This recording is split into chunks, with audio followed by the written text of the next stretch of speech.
Merry Christmas, everyone. I hope that your year was full of love and growth, and that you remain just as excited for the future as you ever have been.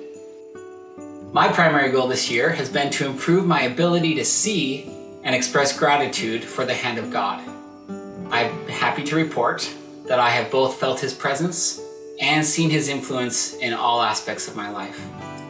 I felt Him give me confidence to do things that scared me, patience to solve problems, and hope to motivate me.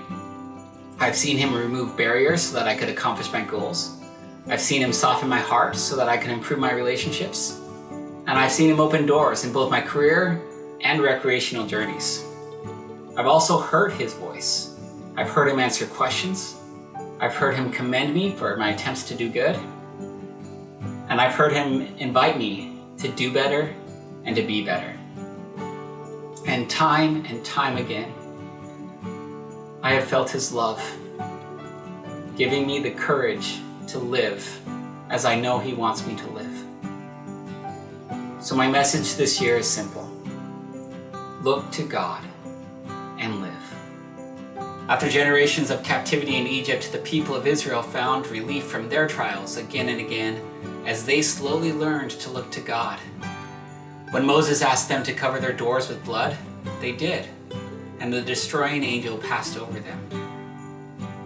While wandering in the wilderness, they grew hungry and looked to God, who blessed them with daily manna in the morning and quail in the evening.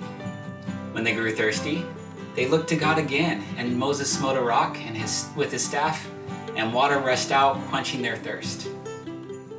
Then, as is so common among us humans, they grew tired of this diet and began to complain. Can you imagine that? Free food every day. And they're like, nope, not good enough. In seeking to find God this year, I noticed a similar pattern where I would ask God for something that He was already providing. There is an important lesson in this. The Savior teaches that in nothing doth man offend God, or against none is His wrath kindled, save those who confess not His hand in all things, and obey not His commandments. The Lord loves gratitude. Perhaps because our gratitude helps us to see His hand and utilize all the blessings He wishes to give. The children of Israel had a hard time seeing this. To remind them, God sent fiery serpents and many of them died, until they were humble enough to ask again for help. Hearing their pleas, Moses was instructed to build a brass serpent and place it on a pole so that all who were bitten could look upon the brass serpent and be healed.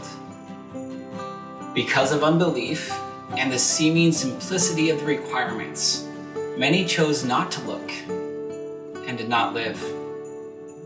But many others chose to embrace the Lord's promise, looked and lived. You and I can also look to God and live. He offers forgiveness, safety, hope, and joy. This Christmas season, I invite you to look to God and live. And if you struggle to see His hand in your life, I remind you of the servant of Elijah, who could not see the host of angels surrounding him and fighting on his behalf until he asked. I promise that all who ask in prayer will be instructed so that they too can learn to see the powers of heaven working on their behalf. Merry Christmas, everyone.